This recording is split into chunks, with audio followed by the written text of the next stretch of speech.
Hey Raghunath, tell everyone about our Patreon community. Sure, Kaustubha. The Wisdom of the Sages Patreon community is an incredible online yoga resource. If you like the type of yoga wisdom and culture we share on the show, then our Patreon community is a great next step. This is a listener-supported podcast, and any level of sponsorship will unlock a wide range of live and archived classes, talks, and even workshops. Raghunath teaches, I teach, and we have a host of other excellent teachers on topics ranging from yoga philosophy, asana classes, storytelling, Ayurveda, kirtan, cooking, meditation, and a lot more. We even have an incredible online Bhakti 12-step recovery group. So if you want to check it out, go to patreon.com/wisdom of the sages. All right, let's get it on.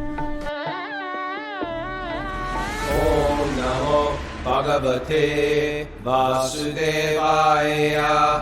Om Namo Bhagavate Vasudevaya. Om Namo Bhagavate Vasudevaya.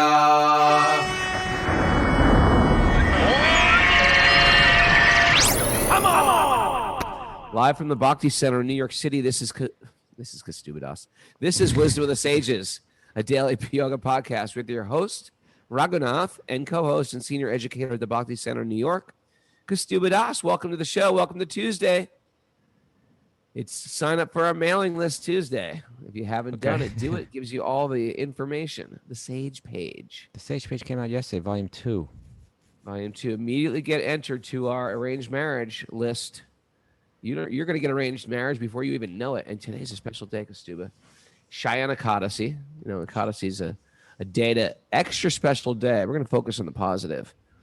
To really do some extra meditation, really read some extra stories about Krishna today. We're going to have Sweet Baby Krishna this evening at 8:30. It's a special day to do some extra chanting, right? And if you like fasting, you can fast from grains, perhaps. Everyone needs a little fast from grains. Just eat fruits and veggies and beans. And it's not beans. You fast from beans too. Yeah, that's what I said. Fast from grains and beans. What do you think I said? You just said eat fruits and veggies and beans. No, fast from grains and beans. And on this particular Ekadasi, it is the first day of Chaturmas, meaning the 4 months. There's these 4 months where people do the rainy season. Yeah, it's the rainy season starts in India today. And they say that Lord Vishnu takes a nap in the ocean of milk. You know that? He sleeps for 4 months. I never knew about that part. Yeah. That's why the last 4 days from Ekadasi to the Ekadasi to the full moon in the last 4 days are really powerful, auspicious day because he wakes up. Okay. Yeah. Yeah, I think it's traditionally the time because of the rain that the sadhus who are normally wandering around, they settle down in one place for 4 months, right? So all these different Eben said he already failed. He had porridge by mistake. Oh, Eben, you let us down. It's okay. That's one of the problem with the time zone differences. If he would have been a Californian, he would have been good. Yeah. So anyway, today is also a huge festival in India, Pandharpur Yatra. This is like huge in Maharashtra. They go see this one temple. Krishna temple. Yeah. It's it's got to do with taking care of your parents. Like this one devotee would take care of Krishna came to Vrindavan and he was taking care of his parents. And even though he knew Krishna was there, he felt like it was very urgent to take care of his parents. So he threw a brick outside the door and Krishna stood on this brick. And Krishna appreciated how much he actually loved his parents so much. Then I guess the deity is worshipped on a brick. I think there are details missing from this story. Like, why did he throw the brick out? I don't see that. Why a brick? I'm not sure. I didn't read that. Never read that part. Right. You know, it's huge, especially in Maharashtra today. But it's a big day in Maharashtra to worship Krishna. Yeah, pilgrims come all over. They're throwing yellow powder on the. And the Madhava's rock band just broke out a new song about this, right? Yeah, can you put that new Madhava's rock band song on the board? We got to support our brothers and sisters there. Yeah, it's on YouTube. It's What's it called? For people that won't get the link. Do you know? You go to YouTube and you Google Madhava's rock band and It's called Jai Jai Vital, Vithal. That's the name of Krishna, Vital. you know we should announce you and I today will be on the Be On Air podcast. Oh yeah. All right. And that'll be live at 4 p.m. Eastern time. And it'll be live on Facebook as well as on YouTube. And I guess you just Google Be On Air podcast and you can find the links. If you got the Sage page though, you'll have the link, right? Yeah, you could just get the Sage page. That's another reason to sign up for the Sage page, which is our weekly newsletter. And to get that, you go to wisdomthesages.com. and then you can sign up there. Alrighty. All right. Shayana Kadasi. Yeah, Shayan, like Shayanasana. There's a yoga pose.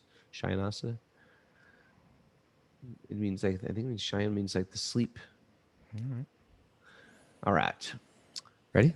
Yeah. Narayanam namaskritya naram chaiva narotamam devim sarasvatim vyasam tato jayam mudiraye.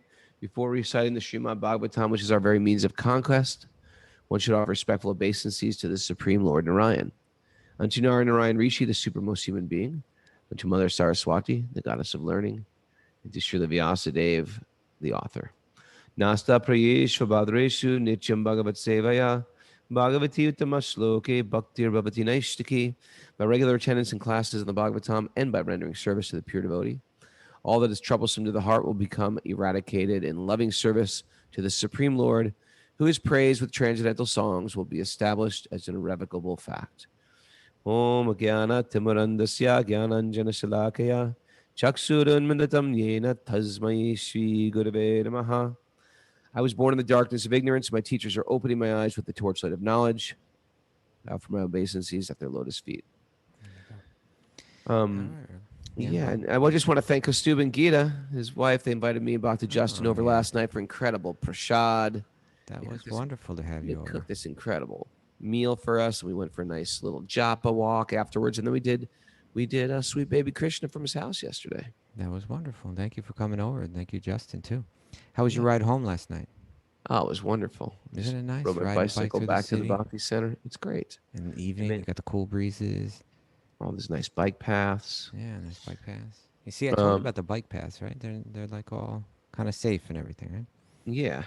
I want to put something out there to the, a big thing of what we're doing here is creating community. Community lifts us up when we're down, and we help other people when they're down. So everyone listening on Zoom today can write in their Instagram handles. I'll start with A mine. little exchange. Yeah, a little exchange. We can follow everybody here. There's Raghunath's. Mine's easy. Mine's Put just them up on the Kaustubha. board there. Kaustubha's. Put yours up, Kaustubha. All right. And yeah. So we are in Canto 3, Chapter 15. You got me working on my. Sorry, fingers. Mara. What's our Chapter 15, text 39, we're starting at today. Text 39. text 39? Great. Oh, this is just Is such that a right? great place in the Bhagavatam too. Yeah, that's right. I think that's right.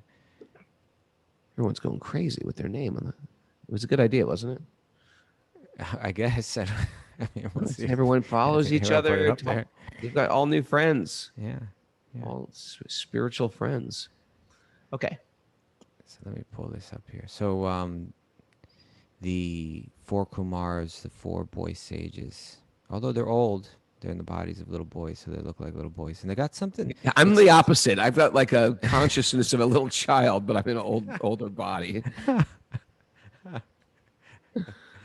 But there's something about them that is, it seems like there's something about them internally that's childlike too, still, Like, because it mentions, even Prabhupada was writing in that commentary, how, like, you can't stop kids from going where they want. They get upset, when you block them. Yeah. Right, so they got upset. So they were stopped at the door, at the gates of Vaikuntha, by these Jai and Vijay, the gatekeepers. And at that moment, as they're getting ready to curse the gatekeepers, Lord Vishnu appears. And he appears on Garuda, on his bird carrier. He's got his consort Lakshmi with him. He's floating down. You know, what a vision that must be, Raghunath, huh? Yeah. Yeah, yeah. I'm trying to picture it. Okay. Picture it. Well, we're going to hear more descriptions about what it's like as he's floating on down, and then we're going to hear. There's so much good stuff coming out now. There's a long purport. I don't know if we're going to get to it today, where Prabhupada talks all about yoga, because it's like Lord Vishnu appearing, you know, which is really what the yogis would meditate on the form of Vishnu. So why don't we just dive into text 39 and get started? Okay. Canto 3, chapter 15, text number 39. The Lord is the reservoir of all pleasure. His auspicious present is meant for everyone's benediction. And his affectionate smiling and glancing touch. His affectionate smiling and glancing touch the core of the heart. Touch the core of the heart. They forgot commas. The Lord's beautiful bodily color is blackish, and his broad chest is the resting place of the goddess of fortune, who glorifies the entire spiritual world, the summit of all heavenly planets. Thus, it appeared that the Lord was personally spreading the beauty and good fortune of the spiritual world. Let's read that again. That's one time through smooth. Okay, let me try that. Because we got to meditate on this, right?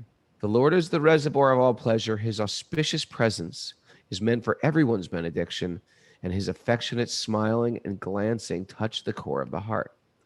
The Lord's beautiful bodily color is blackish, and his broad chest is the resting place of the goddess of fortune, who glorifies the entire spiritual world, the summit of all heavenly planets. Thus it appeared that the Lord was personally spreading the beauty and the good fortune of the spiritual world. It's amazing, right? He's floating down and he's just smiling. Yeah. And just that smiling is like it's just like he's radiating like spiritual happiness. And then when he smiles at you and you look at that smile and he glances your way, it touches the core of the heart. Right? Your heart melts. That's what's going to happen. You see, that's what's going to happen with the four Kumars. They're deeply spiritual, but they don't have this personal connection. Right? Like they're renounced. They're not interested in anything material. There's a certain level of peace, you know, like deep peace that they have. What did we say about peace yesterday? Yeah, we're not in it for... Oh, yeah, sing it. Hit it. I can't remember. Forget about peace. We're not looking for Walk peace. into the fire. So they're not interested. Fire of bhakti. Yeah, they've got the peace, but the love, right? That love, that hasn't been kind of set off, but that's going to happen right now, Raghunath. Yep. This is big stuff. What's going on in their spiritual life? It's gonna have a change of heart. Change of heart. Yeah. His countenance was distinguished. Oh, hey, this purport's good though. Why don't we read the commentary? Of 40? Of 39. Oh, 39. Okay. I was already jumping over. When the Lord came, he was pleased with everyone. Therefore, it is stated here, Krishna Prasad Samukam. What does Samukam mean? Means a beautiful face. Yeah, you got a beautiful face. Right? Yeah, like downward facing dog, Mukha, Svanasana, Right. Sumukha. Sumukha. Good face. Good face. But a very good, very face. Sumukha. The Lord knew that even the offensive doormen were his pure devotees, although by chance they committed an offense at the feet of other devotees. Okay, so everyone's a devotee here, right? Like, in a sense, you know, the four Kumars are like their full on devotion hasn't been ignited yet, but he sees them as their devotees too. But even the offenders here, you know, the gatekeepers, Lord Vishnu, he's coming to benedict everyone. Right? Yeah. To commit an offense against a devotee is a very dangerous in devotional service. Let's read that again. To commit that's what happened here, right? The devotee. The doorkeepers offended the four Kumars, so it's a very dangerous in devotional service. Lord Chaitanya therefore said that an offense to a devotee is just like a mad elephant run loose. Now that's a hard analogy for us to understand, because usually when we see an elephant, we see it in a zoo, right? We see it in a circus where they're tamed. But elephants are just like any animals, but they can have a temper as well, and they can just start wrecking stuff. I think when they're in heat, they just go wild. Oh, when they're in heat. I never thought about that. Yeah. Yeah, and Okay. they just start tearing everything up. Yeah. So Lord Chaitanya therefore said that an offense to a devotee is just like a mad elephant run loose. When a mad elephant enters a garden, it tramples all the plants. You know, imagine working in your garden and then an elephant just comes in. Ariana, she's a famous gardener on the show. Yeah, yeah. Similarly, an Well, offense yeah, unto but I was gonna say, and so like there's an analogy, and like our devotional life, right? Our spiritual life is like a garden that we're cultivating carefully, right? There's weeds, you got to pull them out, right? You got to water it. That our different sadhana practices are like watering. and so what are the weeds, Prabhu? Oh, there's all kind of weeds, like like the cruelty to other living beings. That's a weed, Yeah. right? Kam, crowed, Yeah, yeah. muk. Yeah, or the desire for prestige, things like that. These are weeds. There's subtle weeds. That they have to be pulled out at the root. You got to get them out. But you do all this work in your spiritual life. This is so important, right? You're doing all this. Gardening is like you get into it, right? It takes a lot of effort. And then you let this mad elephant in there. He's gonna wipe out the whole thing, right? It's not even like a weed. It's like way worse than any weed. It's just like super destructive. That's what it means when we start to offend, here it's saying devotees, right? Like people that are really dedicating their life to their spiritual practice, to their connection to God. It's the one thing you don't want to do. Don't let the mad elephant in. Okay, so on the part of the Lord, there was no offended mood because he does not accept any offense created by his sincere devotee. But a devotee should be very cautious of committing offenses at the feet of another devotee. The Lord, being equal to all and being especially inclined to his devotee, looked as mercifully at the offenders as the offended. This attitude of the Lord was due to his unlimited quality of transcendental qualities, a quantity of transcendental qualities. His cheerful attitudes towards the devotees was so pleasing and heart-touching that his very smile was attractive for them. That attraction was glorious, not only for all the higher planets of this material world, but beyond, for the spiritual world also. Generally, a human being has no idea of what the constitutional position is in the higher material planets, which are far better constituted in regard to all paraphernalia. Yet the Vaikuntha planet is so pleasing and so celestial that it is compared to the middle jewel or a locket in the necklace of jewels. We live in a ghetto, Kaustubha.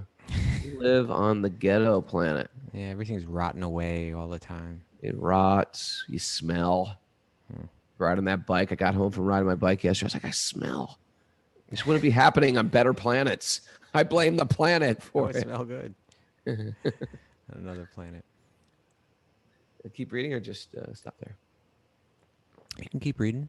Okay. In this verse, the word spraniyadam indicate that the Lord is the reservoir of all pleasure because he has all the transcendental qualities.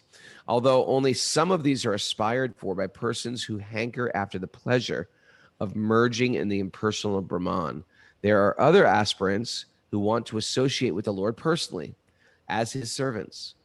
The Lord is so kind that he gives shelter to everyone, both impersonalists and devotees. He gives shelter to the impersonalists in his impersonal Brahman effulgence, whereas he gives shelter to the devotees in his personal abodes known as Vaikuntha Lokas. He is especially inclined to his devotees. He touches the core of the heart of the devotee simply by smiling and glancing. Okay, The so Lord let's just hold up for a second. So he's saying there's different people that approach God in different ways, and according to how you approach, Krishna reciprocates. So the impersonalists, they're not interested in God as a person; they're interested in spiritual energy, and it's saying he grants them like some time to kind of live in that energy and find that very deep peace. But what do we say about peace, Raghunath? We're not into peace. Step into the fire. We're into the fire of love, the fire of right. bhakti. That's right. And so There's for two them, different. These are the different places. There's mukti and bhakti. yeah, And mukti is the freedom of the pain of material existence. But they say when you get into bhakti, you automatically get mukti. yeah, It comes anyway. Right. Yeah, I always use. Do you know the analogy I always use to explain the difference? I got one too. What do you use? I use the dunking the head in the water one. Okay, you say that one first, and I'll tell you mine. Okay. So like if you're swimming and someone has your head under the water, sometimes kids play like that, right? You got someone comes and grabs you and they stick your head under the water.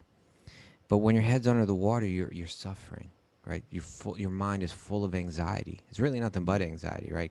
You're just thinking, when is the anxiety going to end? I need this to end. I need to breathe again. When he's going to let me go?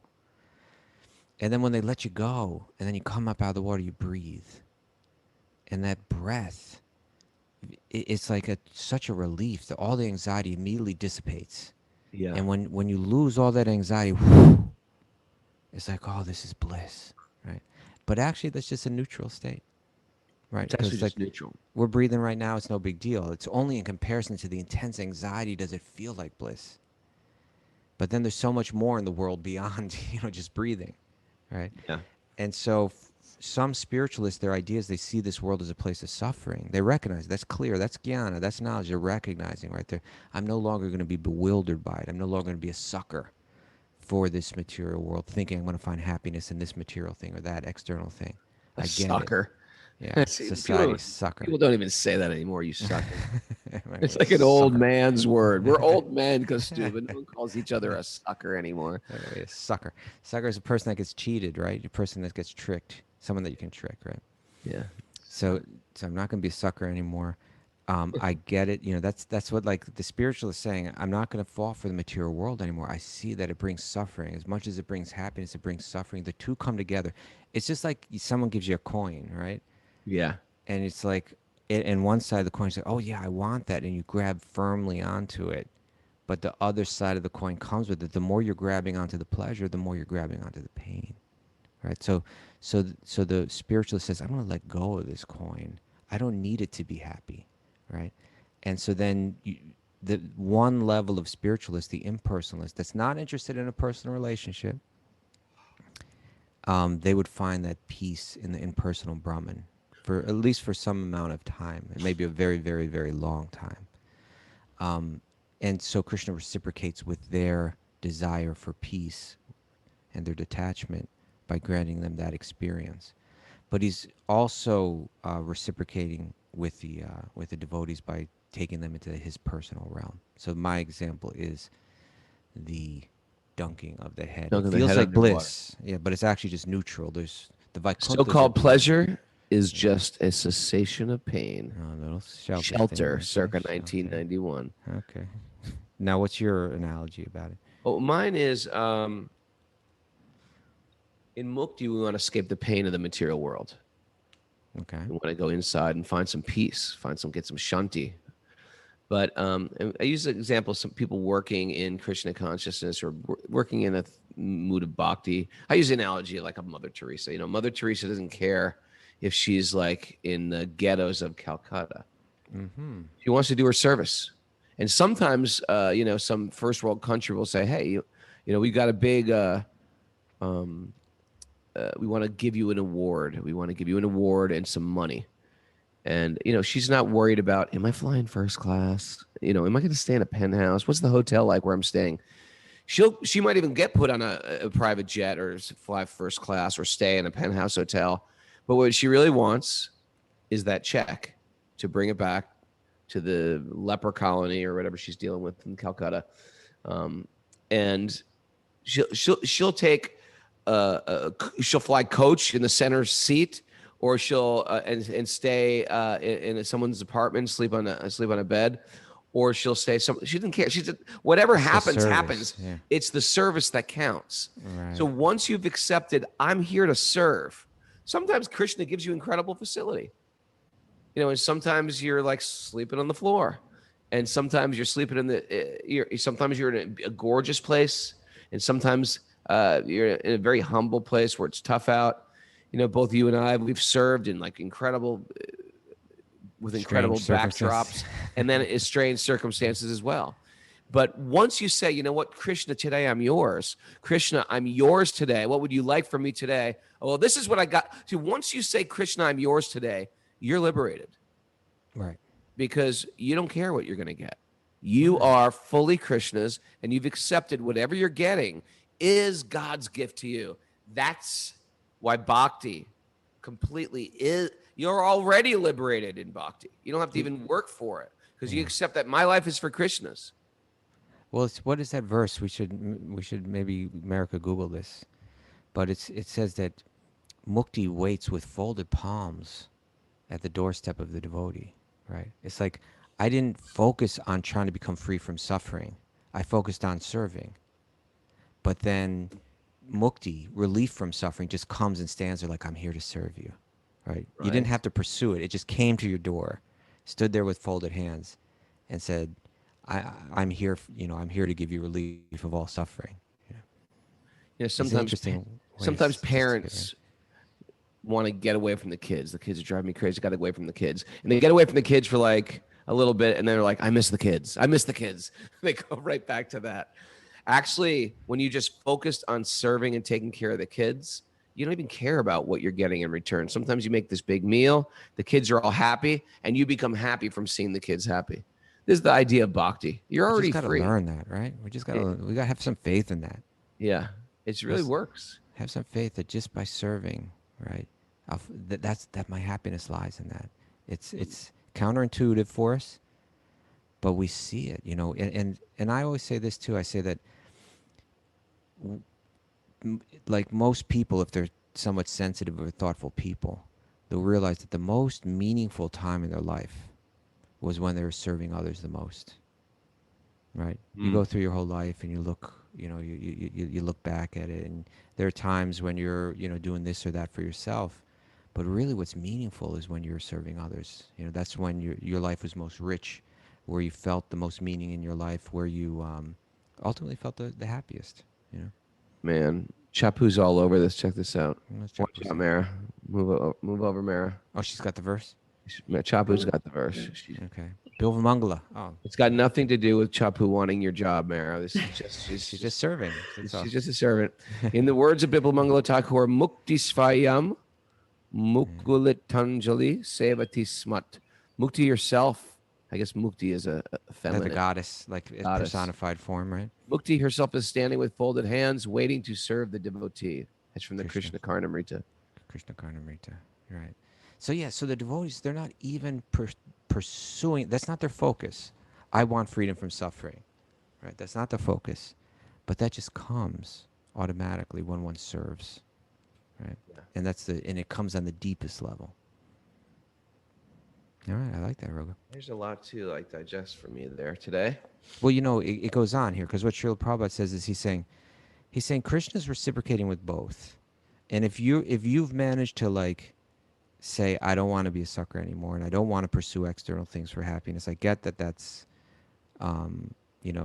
that's like a facade, right?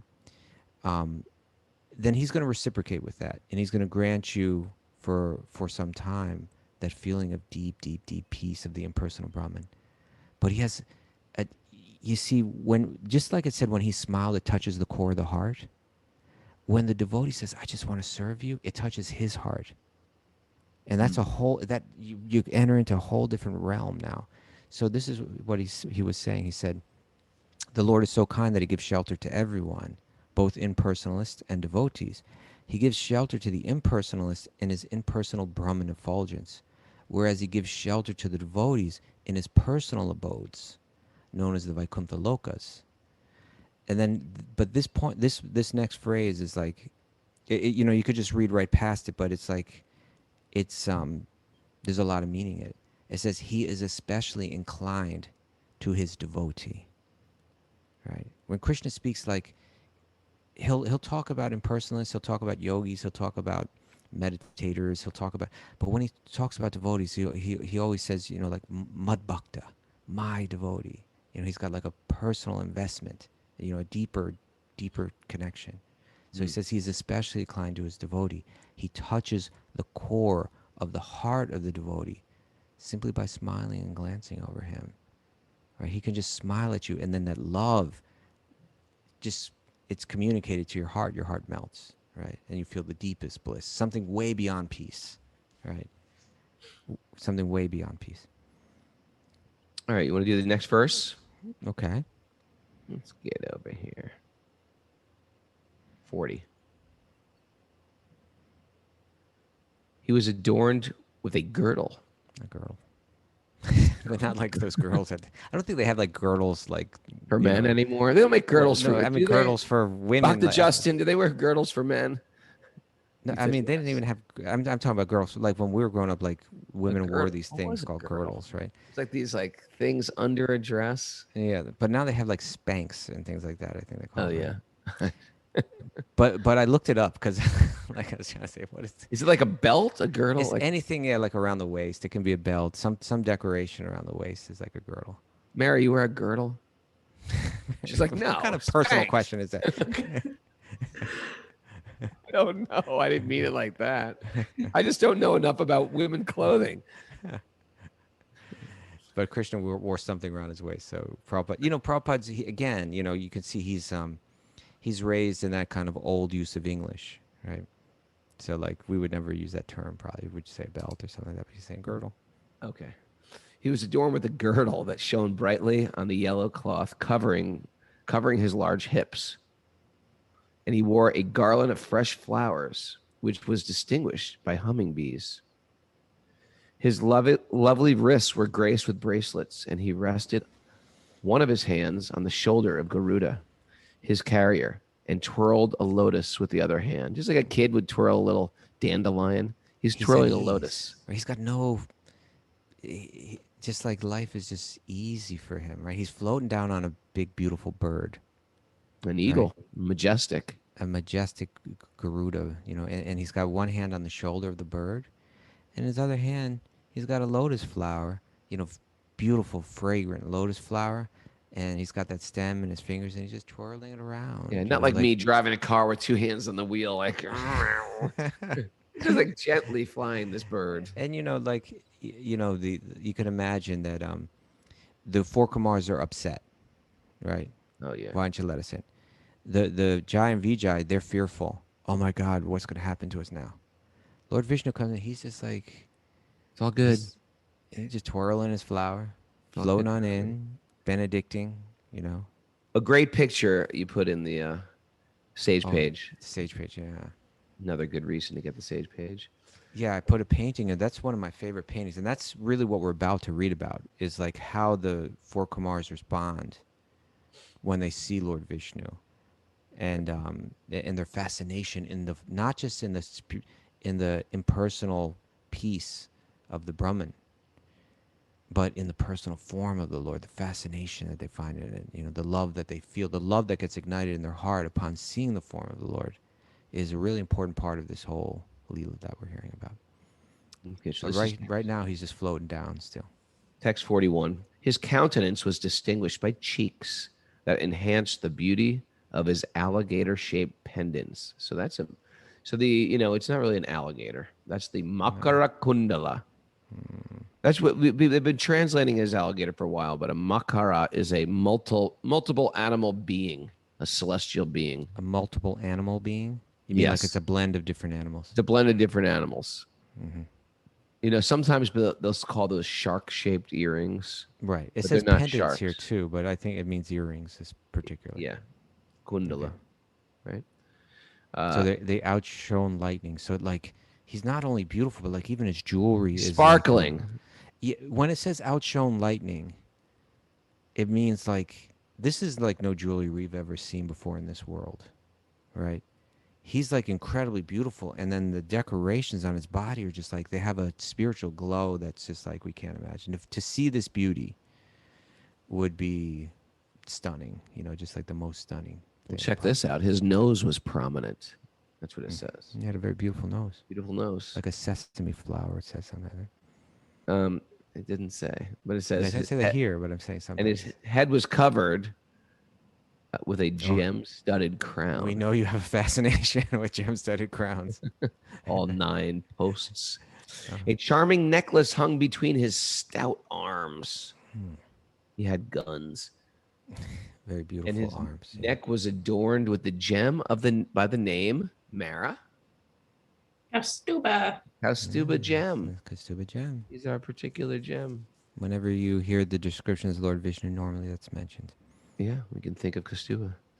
The exquisite beauty of Narayan, being many times magnified by the intelligence of his devotees, was so attractive that it defeated the pride of the goddess of fortune in being the most beautiful. My dear demigods, the Lord who thus manifested himself is worshipable by me, by Lord Shiva, and by all of you. The sages regarded him with unsated eyes and joyously bowed their heads at the lotus feet. Okay, so this is, again, it's Brahma speaking to the devas, to the different demigods, right? They were, due to the upcoming birth of Hiranyaksha and Hiranyakashipu, and they're currently in the womb of Diti. This is where we all started at the beginning of the chapter, right? Right. There's darkness spreading all over the universe. Definitely inauspicious stuff was going on. They turn to the one person that they know understands things the best. That's Brahma. And Brahma is speaking to them and says, "Oh, you want to know why the whole world's going dark and there's a whole, and who these children are going to be that were born? Let me tell you the whole story. And let me tell you about when my sons, the 4 Kumars, went to the Vaikunthas, and that's where they got cursed. And the people that they cursed, that's who's in Diti's womb right now, right? Yeah. But but in the course of doing that, he's describing Vaikuntha. He's describing Lord Vishnu. He's describing the benediction of Lord Vishnu upon the Kumars. So there's so much richness in the story. But here he's telling the demigods, and he's making it clear to them. And by making it clear to them, he's making it clear to us. For anyone that wants to practice yoga, for anybody that's interested in these things, right? He says, "My dear demigods, the Lord who thus manifested himself is worshipable by me. Don't think I'm the topmost here. I'm not, right? I don't want your worship and all of that. I want you to understand who's the root of all existence. Focus on him." So he says, the Lord who manifested himself, he's worshipable by me, by Lord Shiva, right? And by all of you. And there's a really nice commentary to this one too, Raghunath. You want to read it? I just want to jump in. Basically, there is a backstory going on, of course. Everybody's got this is what I'm pulling out of these stories. Okay. Everybody's got a backstory. These demons, they have a backstory. They were gatekeepers. They were exalted beings, and they made some simple offense. So, if I'm on first sight taking this demon Hiranyakashipu, in the material world, we see somebody and we label them, "You demon, you jerk, you filthy, how could you?" This person has a backstory. And they're being put into a situation for their edification, for their purification, for their upliftment. I can't see it. I just see their filthy activities now. But I should understand deeply that everybody has a backstory. And therefore, as a person practicing bhakti, I have to learn how to assist them to excavate their spiritual life, resurrect their spiritual life. And as a practitioner, on the other side, if I'm practicing bhakti, I now no longer see them as enemies. I see them as a person with a backstory, and I see myself when I'm going through anything because of that person. I'm seeing Krishna's particularly given me that person for me. I actually need them, and it really their activity has nothing to do with me. It's some karma that I'm getting for my purification. And what we have here is a new paradigm, a new worldview where there are no enemies, there is no hate. There's just Krishna giving different types of mercy to lift us up out of this pool, of this material pool, and resurrect all of us to some higher place. Did you say there's a new world vision? Is that what you said? Did I say that? No. Yeah. You said something like that, right? What did you say there? Paradigm, a new world paradigm. Vision, is that what you said? a new vision of how to view everyone. Yeah. No, I like that. I like it. Yeah. Right. Commentary. Purport. We're on purport 42. Yes. The beauty of the Lord was so enchanting that it could not be sufficiently described. The goddess of fortune is supposed to be the most beautiful sight within the spiritual and material creations of the Lord. But she has a sense of being the most beautiful, yet her beauty was defeated when the Lord appeared. In other words, the beauty of the goddess of fortune is the secondary is secondary in the presence of the Lord. The words of Vaishnava poets, in the words of Vaishnava poets, it is said that the Lord's beauty is so enchanting that it defeats hundreds of thousands of cupids. He is therefore called Madan Mohan. He puts Cupid in illusion. His It beauty is also so beautiful that even Cupid, who puts us in illusion, right? Like is an illusion. he hits you in the heart with that arrow, and suddenly you're overwhelmed. Well, he becomes bewildered by Krishna. Poets describe, all right, It it is is- also described that the Lord sometimes becomes mad after the beauty of Radharani. Poets describe that under those circumstances, although Lord Krishna is Madan Mohan, he becomes Madana Daha, or enchanted by the beauty of Radharani. Actually, the Lord's beauty is super excellent, surpassing even the beauty of Lakshmi and Vaikuntha. The devotees of the Lord in Vaikuntha planets want to see the Lord as most beautiful, but the devotees in Gokul or Krishna Loka want to see Radharani as more beautiful than Krishna. The adjustment is that the Lord, being Bhaktavatsal, or one who wants to please his devotees, assumes such features so that the devotees like Lord Brahma, Lord Shiva, and other demigods may be pleased. Here also, for the devotee sages, the Kumars, the Lord appeared in his most beautiful feature, and they continued to see him without satiation and wanted to continue seeing him more and more. So there's obviously Lakshmi, the goddess of fortune, is incredibly beautiful, but it's saying that Lord Vishnu, he's the very source of Lakshmi. His beauty is still more. But somehow Radha, and this is like where you get to the more esoteric place in bhakti, right? Where even like Radha becomes more worshipable than Krishna, because her devotion to Krishna is so deep. It's everything that we want it to understand and emulate and so on. So we worship Radha. That although Krishna, his beauty is so great that it bewilders Cupid, her beauty is so great. And her beauty is so great because her devotion is so great, right? That's her beauty, yeah. Yeah, that's what's beautiful. But her beauty is so great that she bewilders even Krishna. And that's what devotion Who can do. bewilders the whole world. Cupid who bewilders the whole material realm. Yeah. Krishna bewilders Cupid, and then she bewilders even Krishna. Yeah. There you go. When the breeze carrying the this is a famous aroma verse. of the tulsi leaves from the toes of the lotus feet of the personality of Godhead entered the nostrils of those four sages, they experienced a change both in the body and in the mind, even though they were attached to the impersonal Brahman understanding. Boom. Something happened with those. They smelt the tulsi, the slightly minty, basily smell of tulsi. Yeah, a little It's minty. refreshing, huh? A little It's minty. refreshing. Yeah. Yeah. This verse is often quoted. This is another, earlier in the Bhagavatam we read about Shukadev Goswami, right? And it was being asked, well, if he was already on such a super incredibly elevated state of spirituality, why did he get interested in hearing these stories about Krishna? It's like the boy and girl running around, romance and all of that, right? Yeah. But at that time we heard another verse that even the atmaramas, right? Atmarama means? One who is, Mara. He's Googling. No, one who is Hands in the air. Hands in the air. one who is fully satisfied. Yeah. I mean, it means, because Atma means the self and Rama means like pleasure. So one who takes complete pleasure in the self, not needing anything external, right? Like my happiness isn't coming. So that's like a deeply spiritually advanced person, right? When you get it, I don't need anything external. The four Kumars are there, right? Like they don't need external things to find their happiness. Was it, I think I was, oh, by the way, and I just mentioned I mentioned in the Sage page that I'll try to do today. I spoke at the Bhakti Center over the weekend for their Soul Talks. Nice program. Every week they have this thing called Soul Talk, kind of like introductory talks. And so I spoke there and I made this point. It just kind of came to me spontaneously, right?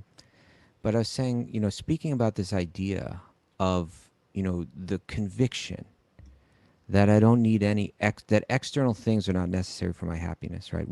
This whole world, well, it's like, was it P.T. Barnum that said there's a sucker born every minute, right? You're really using this word sucker a I'm lot. going with sucker today. Sucker. So, No, but he I said, used to say sucker all the time.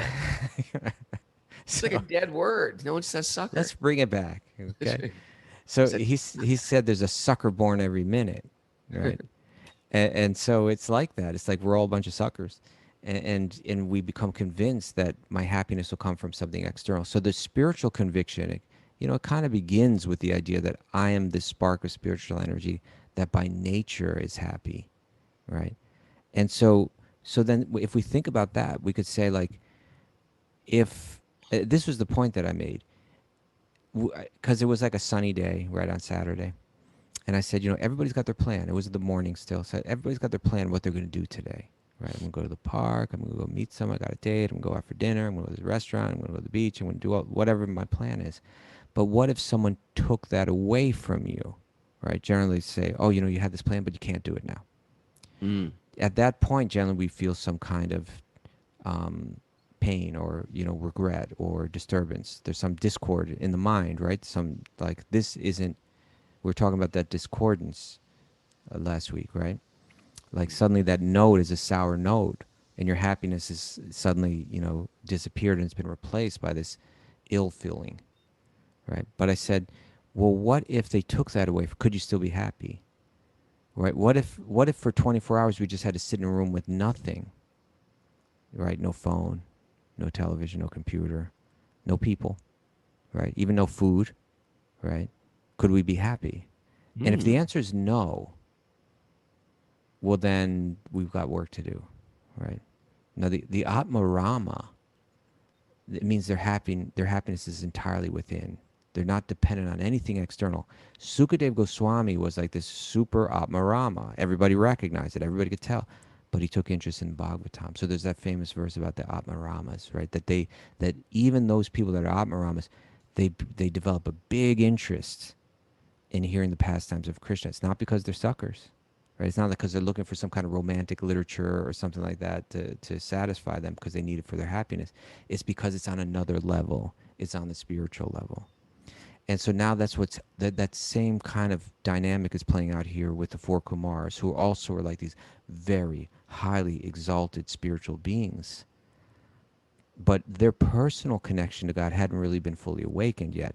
Now, even though they're not interested in external things, when they see the form of the Lord, that's not in a material form, it's a spiritual form. When they smell the tulsi leaves, right? This is a type of, like, that leaf is very dear to Lord Vishnu. So it's offered to his feet, right? And you stick it on there with little sandalwood paste, right? Mm.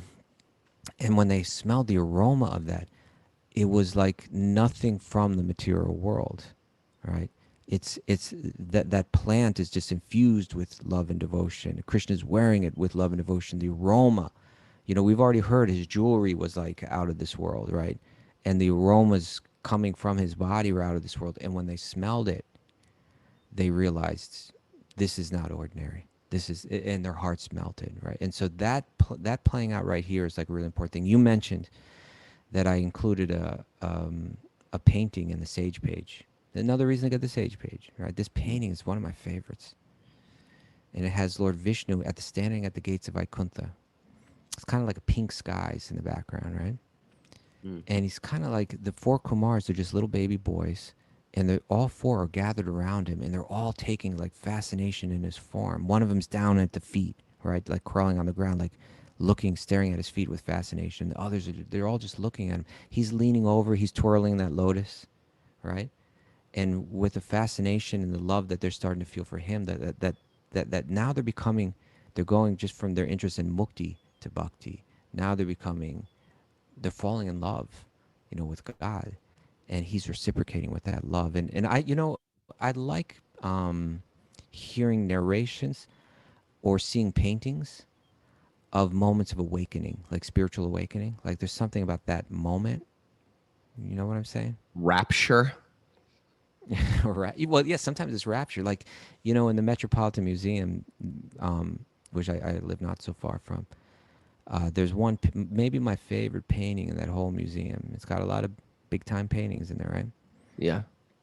But there's a painting of Joan of Arc, Mm. and she's kind of like standing in her garden, Mm. and she's having her moment of rapture, her moment of like revelation, right? But it's a really beautiful. There's something in the mood of kind of like, where the soul recognizes fully, not theoretically, but like experiences something that like, the reality of the spiritual realm, and so here we're hearing, that painting for me captures it really well. It was like these four boys, these fascinating boy sages who had such an elevated state of consciousness, how they became enraptured, right, by seeing the form of Lord Vishnu and how he's reciprocating with that, with their love. So this verse is often quoted because it illustrates that, right? When the breeze carrying the aroma of the tulsi leaves from the toes of the lotus feet of the personality God had entered the nostrils of those sages. Well, here comes this moment, right? They experienced a change, both in body and in mind, right? So in body, we can imagine the hairs are standing on end, right? Goosebumps. What do we call it, Raghu? Horripilation. Horripilation. Horripilation. So they're having bodily symptoms, but so they That's experience the legal name the for legal name. goosebumps, I think. Horripilation. Is that right, Mara? Can you use Sure. that? Yeah, she's yeah, sure. Yeah, Pri- horripilation. private school, they didn't say that a lot. I'm horripilating. All the time, every day. They studied it in science, and they experienced a change in both body and mind, even though they were attached to the impersonal Brahman understanding. So this is the moment that they were impersonalists, but when they saw that form, boom, things started to change. Want to read one more? They just they just smelled the tulsi leaves and they became personalists from that. It seems That's not an ordinary aroma, Raghunath. They have the darshan of Lord Vishnu, and what in any way that he connects with you has his full potency. yeah. Right? It's like like even like we can read that he can, like in the Brahma Samhita, right? What's the verse where it says all the different senses are? Venum vanantam aravindadalaya takshambarha. No, it's the other one. Angani yasya Agani sakalendriya yasya sakalin. vrittimanti pasyanti Angani. panti kalyanti charam jiganti. All the Anandachana. senses do the actions of all the other senses. Yeah. The eyes can do the hearing, and the ears can do the seeing. Yeah. So his feet can speak, and the aroma from them can like, change one's heart and so on. Yeah. And so, I'm sure it wasn't only that, it's like the entire darshan and the entire presence and everything, but that's mentioned here, Yeah. and I think maybe particularly it's mentioned because it illustrates that, from the impersonal point of view, you want to shut down the senses. Like yoga involves that often, right? Like renouncing. I thought about that too. Yeah. Yeah. You're renouncing the senses. I'm not going to eat nice foods. I'm not going to lie down on a soft bed. I'm not going to, I'm not going to glance at beautiful forms. I'm not, you renounce the senses because you've got the firm conviction that my happiness doesn't come from anything through the material senses. But what's happening here is something came through the senses, but it was entirely spiritual. So we can understand, right? Like going back to what we're saying, even at the beginning of this chapter, the material world is a reflection of the spiritual world. So it's the opposite, but the variety that we see here is still there, but it's there in its perfection, right? It's there in eternality. So here, there's nice things to smell, but you get the flip side of it too. You get the horrible things to smell. But also, even the nice things, they're under the influence of the element of time. So even the nice things that come, we lose them and then we feel the pain. But in the spiritual, so someone might come to the conclusion that, okay, anything that has form, right, is illusion. But what's being shown here is that's not true, because even you have these super high level spiritualists, the four Kumars, they're so high level they could keep their body as it is, right, as like a little boy, and they could wander the universe at will. Even these super high level spiritualists, when they smelled that, they didn't say, "Oh, that's a smell and that's material and I'm not interested in that." That smell overwhelmed them with devotional sentiments. And so here in the Bhagavatam, where it finally clears everything up, right? You might not come to this conclusion by reading the Upanishads, but the Bhagavatam is like a commentary on the Vedanta Sutra, which is a commentary, which is a condensed form of the Upanishads, right? And he was going to fluff it all out and make it clear to us that there is such a thing as spiritual senses and spiritual form. And actually it's within that realm that divine love plays out. And that's what's described in Bhagavatam. And spiritual relationships. And spiritual relationships. That's That right. is so quick. Okay, do we have some takeaways, Mary? You got takeaways for us today? Yeah, we do. Don't An be a offense. sucker. Don't be a sucker. It's got to be in there Don't be, somewhere. it got to be about suckers today. Yeah. An offense to a devotee is just like a mad elephant. Very important. Very important. Bhakti Tearing over up the guard. mukti. Bhakti over mukti. It's a reoccurring theme. Yeah. Speaking of reoccurring themes and lyrics, so-called pleasure is just a cessation of pain. So-called pleasure is just a cessation of pain. Have faith that happiness lies in service. Mm-hmm. There are no enemies to hate, just Krishna sending us people for our growth. Mm-hmm. It's a tough Don't- one, but yes. Yeah. Don't be a sucker, be a server. Oh, I like that. That's what I got. Sucker, be a server. Don't be a sucker. There's one And born every there's a- minute. Oh, there's more? Well, I was just going to say there's Bhakti Recovery Group meeting today Ah. at 11 for women and 2 for men. 2 p.m. for There men. is a Oh, no, the other way around. Sorry. the other way Nancy. around. Nancy 11 Robbins. p.m. for men, 2 p.m. for Everyone's women. going to be, that'll get crazy. It'll be all kind of, Go ahead, meetings. There's a serpent born every minute. Yeah. oh, I like that. Servant born every minute. Oh, well, all right. And Sweet Baby Krishna. And you tonight got for Sweet Baby tonight, members. right? Yep. Sweet Baby. And then Raghunath and I today on the Be On Air podcast, both on YouTube and on Facebook Live at 4 p.m. Well, Be good. On Air Thanks. podcast. Thanks for all the Zoomers putting up their Instagram accounts. And if you want to join us here on Zoom, please do. It's a big, beautiful family. Email Mara, wisdomofthesages108@gmail.com. And she will send you out the secret codes to join our little secret society. If you have any questions for Q&A day coming up Saturday, right, Mara, wisdomofthesages108@gmail.com. If you want to float our boat and support our community-supported podcast, you can do it. Patreon.com/Wisdom of the Sages. And again, go to Apple Podcasts right now to write a review or tell us your story. Tell us how you came to Bhakti. I love reading those. Special day today. A little extra reading. Get some time. Pull over the car. Say some prayers. Do some meditation. Join me tonight today for a Sweet Baby. It's a great day to come in. And for now, me and Dr. Justin have a dance to do.